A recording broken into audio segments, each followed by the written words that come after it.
Bonjour à tous, je suis ravi de vous retrouver pour ce nouveau bulletin météo. On va tout de suite prendre la direction du bord de mer avec ces grandes marées d'équinoxe qui se produisaient ce week-end et même ce lundi avec un coefficient de 116. D'ailleurs, vous étiez nombreux à prendre la direction du littoral et à poster vos photos sur Couleur Météo Bretagne. Vous voyez ces photos qui étaient spectaculaires, de très belles lumières.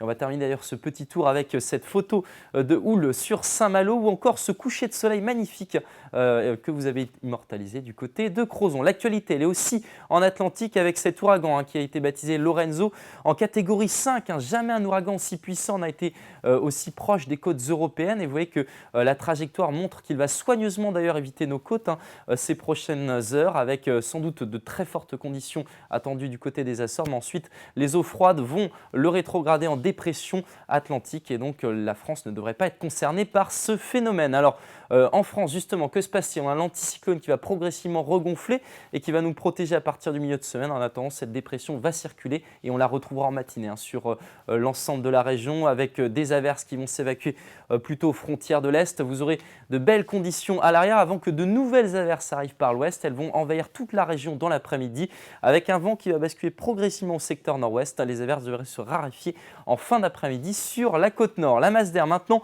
ça se vérifie. On est en automne. Vous voyez que l'air froid appuie de plus en plus sur l'air chaud et puis progressivement, il va même gagner la bataille à partir du milieu de semaine. Des températures qui vont donc reculer. Ça ne se vérifiera pas en matinée. Regardez vos valeurs. 17 degrés pour Brest au petit matin. Vous aurez 16 degrés sur le cap d'Erquy ou encore près des bords de Vilaine à Redon. Puis dans l'après-midi, les températures ne gagnent que 1 à 2 unités par rapport au matin. 17 degrés par exemple à Châteaulin.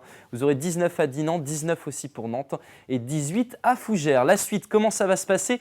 Le vent bascule au nord. Les températures vont donc nettement reculer. On aura de belles conditions par contre ce mercredi avec un ciel qui sera de plus en plus dégagé sur les côtes. Pas mal de nuages dans l'intérieur encore pour cette journée de mercredi. Les températures vont accuser le coup vraiment pour jeudi avec des minimales en forte baisse, seulement 7 degrés à Brest, même 5 degrés près du golfe du Morbihan avec un ciel qui va progressivement se couvrir. Et puis pour la suite, c'est l'ouragan qui va influencer nettement sur le temps. Alors il est présent en Atlantique, on aura sans doute de belles conditions pour vendredi, mais vous voyez, on ne sait pas vraiment ce qui va se passer ce week-end. Sans doute un temps de plus en plus gris et peut-être un risque de pluie. Voilà, je vous souhaite une excellente soirée et je vous dis à très bientôt.